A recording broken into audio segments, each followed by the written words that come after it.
사람들은 그 미래를 굉장히 궁금해하는 것 같아요. 그렇죠. 내일을 너무너무 궁금해해요. 이제 지식인들이 오늘을 어떻게 사느냐에 따라서 내일이 달라진다고 하지만 그래도 굉장히 궁금해합니다.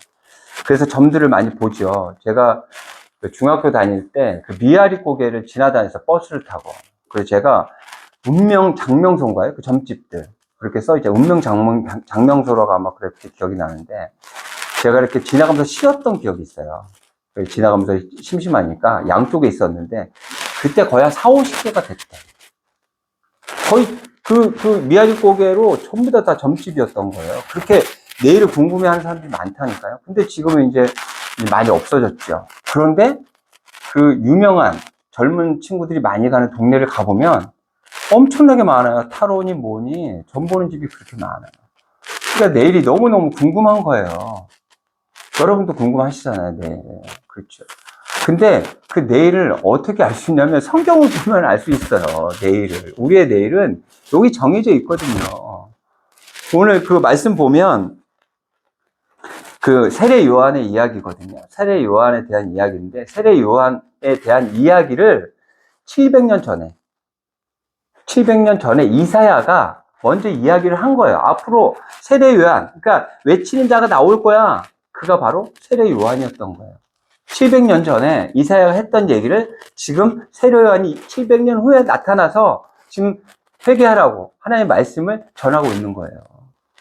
오늘 이 말씀, 우리가 접하고 있는 이 말씀 있잖아요. 우리의 내일을 이야기하고 있어요. 그러니까 다른 곳에 가서 점 보고 내 미래를 알려고 할 필요도 없고, 이 말씀을 통해서 우리의 내일을 알게 되면 될 것 같아요. 그렇다면 오늘 세례 요한의 모습을 보면서 세례 요한의 모습이 어떠했는지 한번 보도록 하겠습니다. 1절에 그때 세례 요한이 이르러 유대 광야에서 전파하여 말하되. 그러니까 지금 말씀을 전하는데 광야에서 전한대요. 광야에서. 왜 사람이 많은 시내에서 전하지 왜 광야에서 전했을까요? 좀 궁금하죠. 근데 그 광야에서 전하는 게 지금 보면 굉장히 그 마케팅적으로 엄청난 노하우가 있는 사람들이 이렇게 쓰잖아요. 제가 먼저 번에 말씀드렸잖아요. 예전에 저는 찾아다니는 영업을 했었지만 지금은 SNS를 통해서 찾아오게 하는 영업을 하고 있다. 나를 노출시키고 오픈해서 그래서 사람들이 찾아오게 하는 영업을 하고 있다. 지금 세례 요한이 그렇게 하고 있는 거예요. 사람들을 찾아가는 게 아니고요. 사람들이 자신을 찾아오게끔 만들어 놓은 거예요. 그래서 지금 광야에서 하나님 말씀을 전하고 있는데 정말 많은 사람들이 지금 보세요. 5절에 이때 예루살렘과 온 유대와 요단강 사방에서 다 그에게 나와. 지금 저기 사람들을 쫓아다니지 않고 사람이 없는 광야에서 말씀을 전하는데 사람들이 세례 요한을 지금 쫓고 있는 거예요. 그렇다면 광야는 뭘 의미하는 걸까요? 광야하면 생각나는 거 없어요, 여러분? 광야하면 생각나는 거 있잖아요. 우리 이스라엘 백성들이 애굽에서 정말 어려운 노예 생활을 했잖아요. 애들 태어나면 남자애는 다 죽이라고 그랬어요, 그때. 그리고 노역도, 노동도 굉장히 힘든 노동. 일부러 자재를 주지 않아가지고 더 힘들게 더 만들었던, 그렇게 힘들게 노예 생활을 할 수밖에 없는 상황이었거든요. 근데 그들을 하나님께서 어떻게 하셨어요? 약속하신 대로 가나안 땅, 적각 뿌리오는 가나안 땅으로 인도하신단 말이에요. 근데 바로 들어간 게 아니라 광야를 통해서 가죠. 근데 광야 그 길이 15일 길이래요. 길어봐야 한 달밖에 안 걸리는 그 길을 40년 동안을 가게 합니다. 그 이유는 뭘까요? 그 40년 동안 가르친 거죠. 왜 그러냐면 가나안 땅에 들어가게 되면 이방신도 있고요. 거기는 풍요롭잖아요. 그러니까 그 안에서 탐욕, 욕심 부릴 수밖에 없는 그런 상황인 거예요. 그래서 광야에서 하나님께서 그들을 교육하고 가르친 거죠. 왜요? 광야에는 아무것도 없거든요. 하나님께서 불과 기둥으로 그들을 인도하셨고요. 만나와 메추라기로 그들을 먹이셨어요. 그리고 물도 반석에서 나게 하셔서 그들에게 주셨단 말이에요. 그래서 광야에서는 하나님이 아니면 살 수 없는 그런 상황이었던 거예요.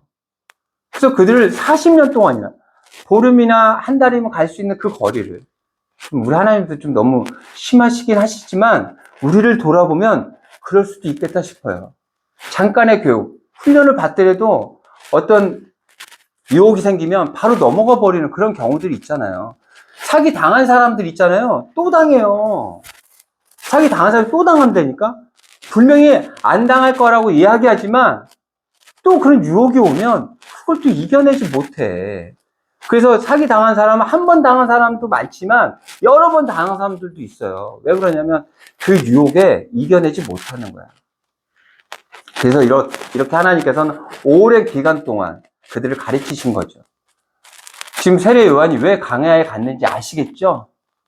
가서 그 이스라엘 백성들이 그 광야에 와서 그 불모지에 와서 하나님만을 바라볼 수 있어요. 다른 것들 바라볼 게 없는 거예요. 다른 데 신경 쓸 게 없는 거예요. 오늘 아침에 제가 새벽에 산에 가는데 새벽에 그 노래방을 지나가는데 노래방에서 노래가 나와요. 새벽 6시인데 그때까지 뭐 맨정신에 노래 부르겠어요?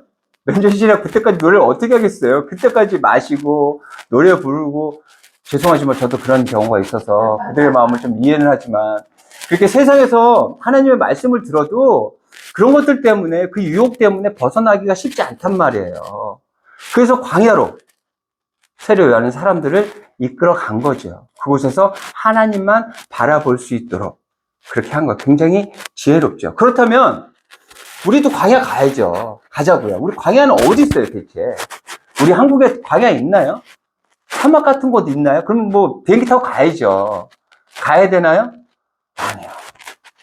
우리 삶 안에 광야가 있어요. 물질적으로 아니면 육체적으로 힘들고 어려운 일들이 생긴단 말이에요. 그때 그 길이 바로 광야의 길이에요. 하나님께서 왜 그렇게 힘든 시간을 주실까요?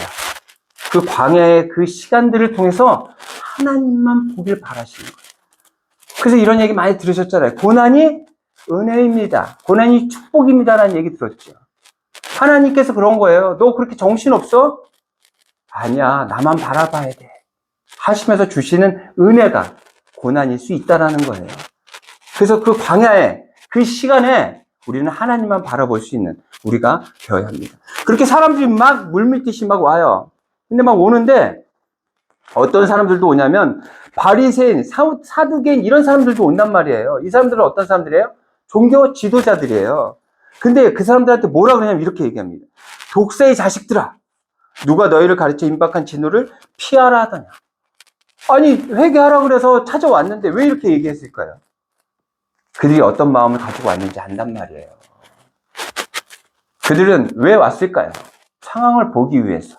그렇죠? 자신들의 기득권을, 사람들이 자신들이 앞에 서갖고 자신들이 말씀을 전해야 되는데 전부 다 세례 요한한테 다 간단 말이에요.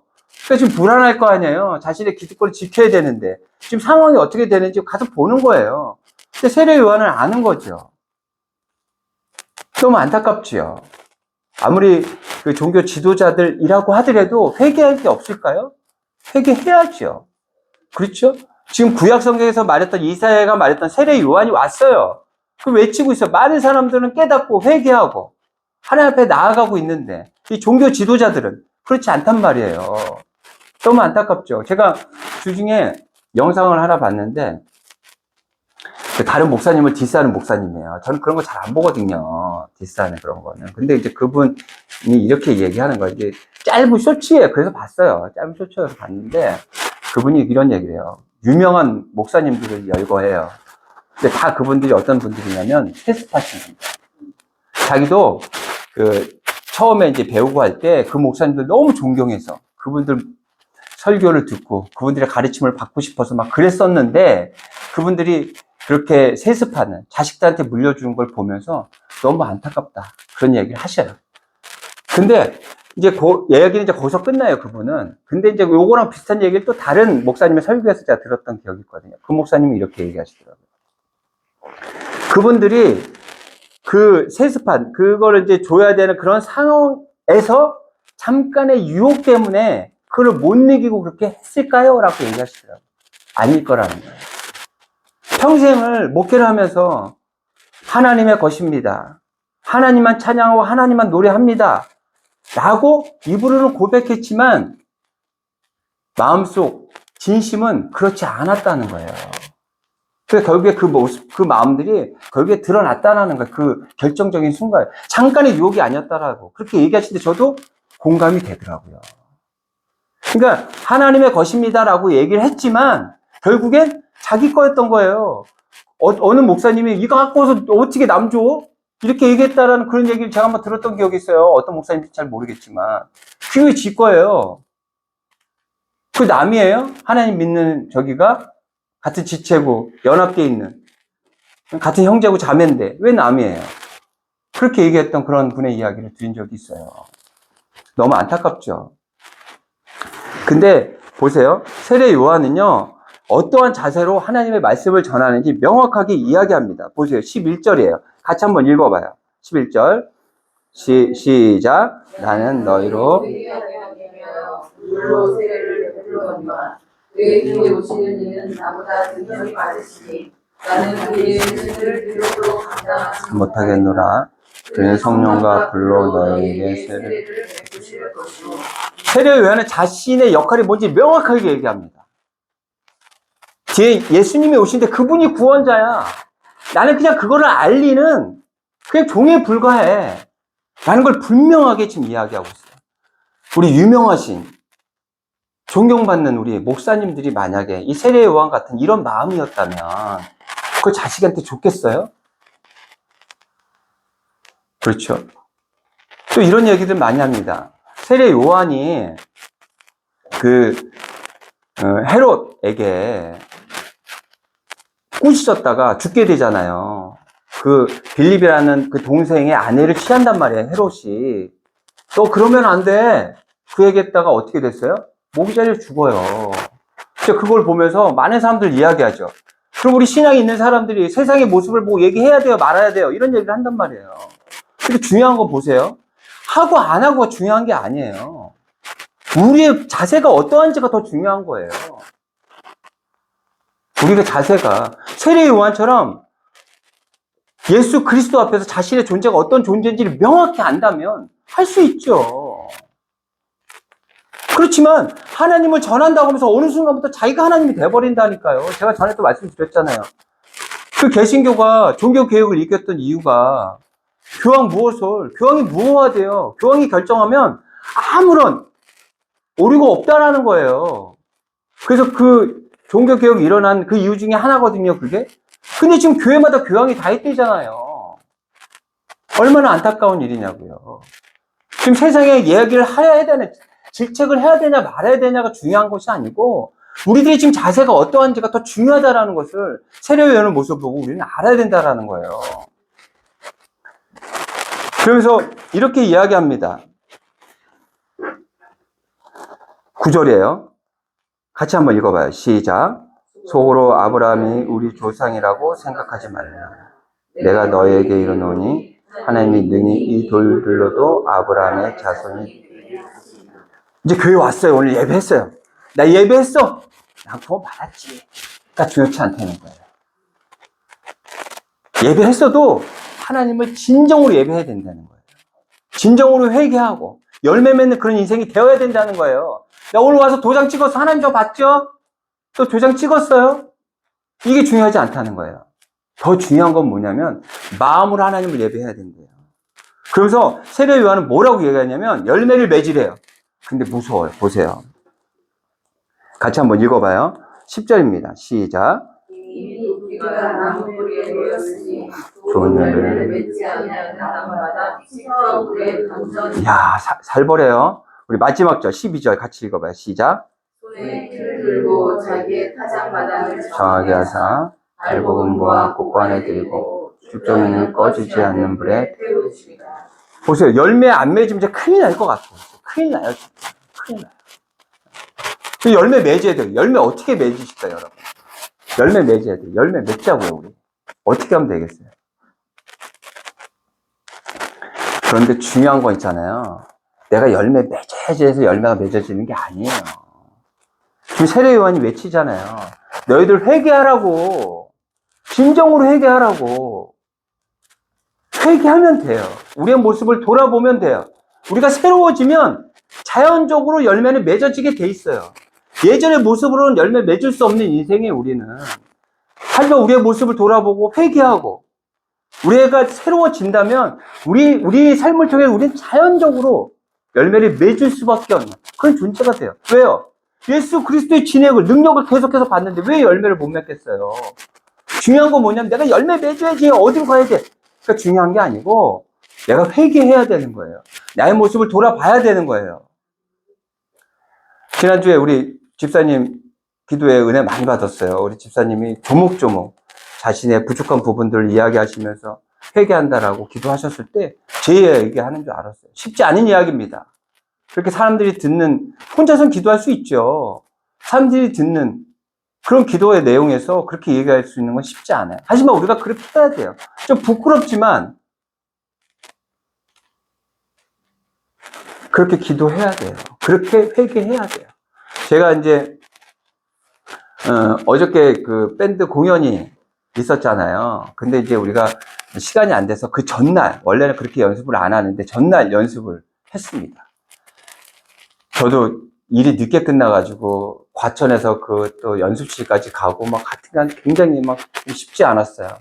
그래서 모여서 이제 연습을 하다가 좀 불미스러운 일들이 좀 있었습니다.